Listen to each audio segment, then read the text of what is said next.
दोस्तों, आप सभी का स्वागत है pop pop Toons official stories में। सो दोस्तों, ये नई कहानी शुरू से पहले जल्दी से इस वीडियो को लाइक, शेयर एंड कमेंट कर दीजिए और हमारे इस नए चैनल को सब्सक्राइब कर दीजिए, क्योंकि हम आते हैं हमेशा एक नए किस्से के साथ।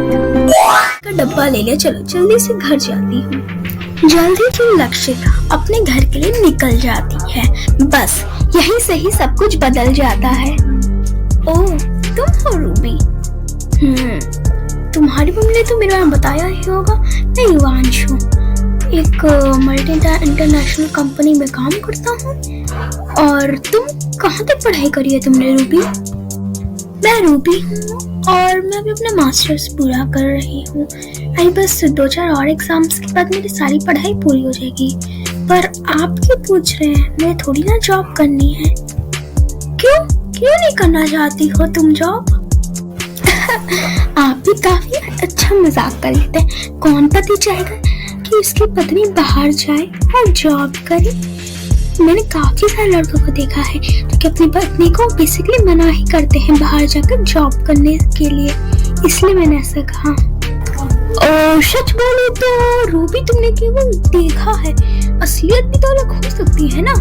और कुछ लड़के ऐसे होते हैं जो अपनी पत्नी को जॉब करने दे सकते हैं, जैसे कि मैं। तुम जॉब कर सकती, जौन सी कंपनी चाहिए कंपनी चाहिए तुम वही कंपनी में भी जॉब कर सकती हो, कोई रोकेगा नहीं तुम्हें। रूबी ये सारी बातें सुन के बहुत खुश हो जाती है, क्योंकि उसको तो हमेशा से एक ऐसे ही लड़का पसंद है, एक ओपन माइंडेड, ना ही ये मत करो वो मत करो वाला लड़का। जैसे कि अब रूबी की लाइफ में सब कुछ अच्छा चलेगा, पर उधर लक्षिता भी अपने घर जाते जाते रूबी और उसके साथ युवांश को देख लेती है और कहती है, ओह माय गॉड, कितना हैंडसम और इतना अच्छा जेंटलमैन लड़का लग रहा है। पता नहीं कौन है। पक्का रूबी का कोई दोस्त होगा। मैं रूबी के इससे बारे में बात करूंगी। अब मुझे यहाँ पे शायद जाना नहीं चाहिए रूबी के पास, क्योंकि शायद वो अपने फ्रेंड के साथ बात में बिजी है। शाम को कॉल करूंगी।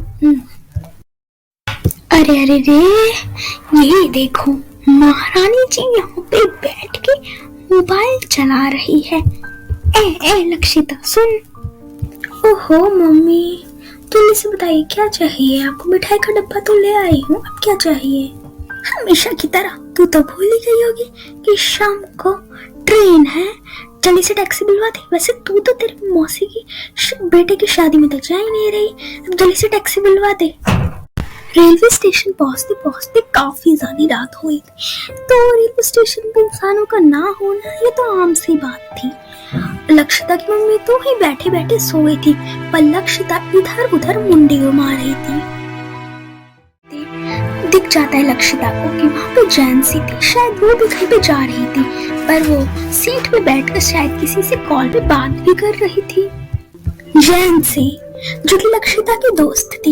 लक्षिता जैंसी को देखकर झटपट जैंसी के पास आने लग जाती है। अरे जैंसी, तुम यहाँ पे? अरे लक्षिता, और यहाँ पे? हेलो, हाँ, मैं भी तुमसे बाद में बात करती हूँ। बस लक्षिता और जैंसी बस मिल तो गए थे, अब ढेर सारी बातें कर रहे थे, हंसी मजाक। एक दोस्त होने के नाते दोनों तो ये सब कर ही सकते थे। थोड़ी देर में ही जिस ट्रेन से लक्षिता की माँ जाने वाली थी, वही ट्रेन आने का वक्त हो जाता है। जल्दी जल्दी लक्षिता अपनी मम्मी के पास जाने लग जाती है।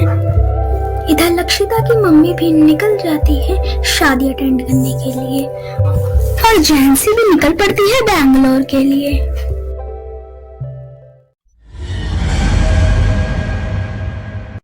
एक हफ्ता और कुछ दिन और कुछ एग्जाम, ये सब होने के बाद रूबी का पढ़ाई पूरी की तरह कंप्लीट हो जाती है और वो उसी कंपनी में चली जाती है जिस कंपनी में युवांश काम करता है। और इसी बीच लक्षिता पूरी तरीके से भूल जाती है कि उसने एक बार देखा था युवांश को रूबी के साथ, और युवांश को मन ही मन पसंद करने लगी थी। उधर लक्षिता की मम्मी भी बहुत ज्यादा एंजॉय करी थी शादी में। फिर एक दिन लक्षिता की मम्मी लक्षिता को कॉल करती है। हेलो, हाँ मम्मी, कैसे हो आप? बहुत ज्यादा एंजॉय कर रहे हो शादी में, है ना? हाँ, एंजॉय तो शादी में होकर ही रहता है। मैंने कुछ तस्वीर भेजा है लड़का का, चूज करके बताना ये क्या है। वैसे भी तो जॉब लगते ही शादी तो होनी है ना, तो एक लड़का चूज कर ले जो मैंने पिक्चर भेजा है व्हाट्सएप पे। पसंद और शादी की बात सुनते ही लक्षिता को याद आ जाता है कि उसने कैसे युवांश और रूबी को एक साथ देखा था और कैसे मन ही मन युवांश को चाहने लग गई थी। युवांश के बारे में जानने के लिए फटाफट से लक्षिता रूबी को कॉल करने लग जाती है और उधर रूबी, हेलो, हाँ लक्षिता बोलो, क्या बात है।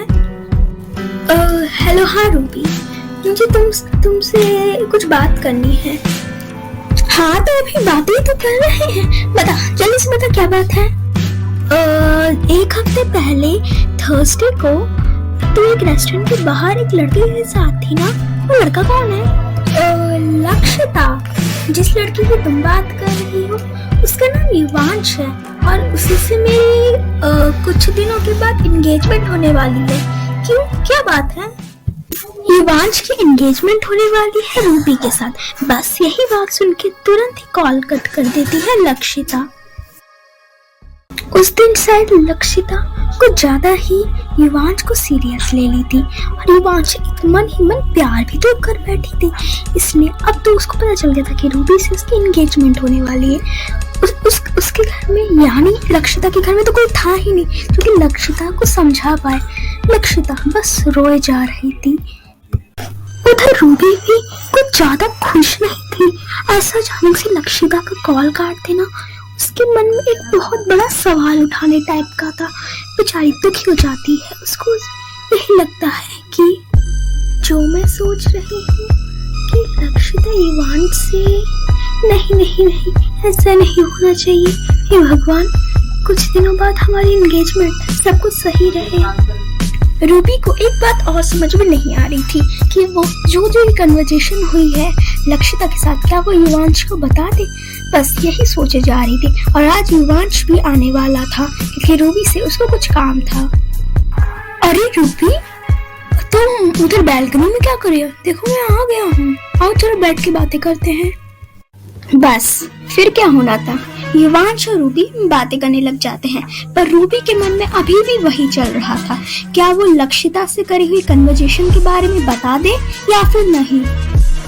रूबी, मेरे पास ध्यान से सुनो, ये बहुत इम्पोर्टेंट है। मेरे पास कल ही मेल आया था बॉस का कि मीटिंग अटेंड करने के लिए तुम्हें चंडीगढ़ जाना है।